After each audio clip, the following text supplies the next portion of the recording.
Leak around here. I figured we'll take you along, show you how we go about fixing bead leaks.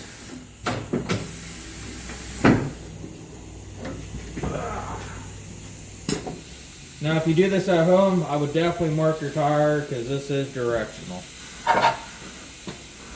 And this machine is wore the hell out.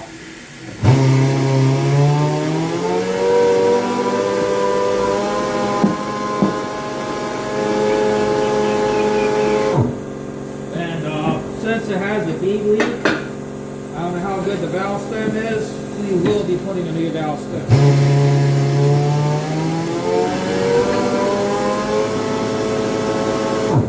And the bead leak was right around here.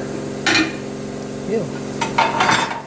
But it don't look to be that bad. So that's weird. So let's get the old grinder.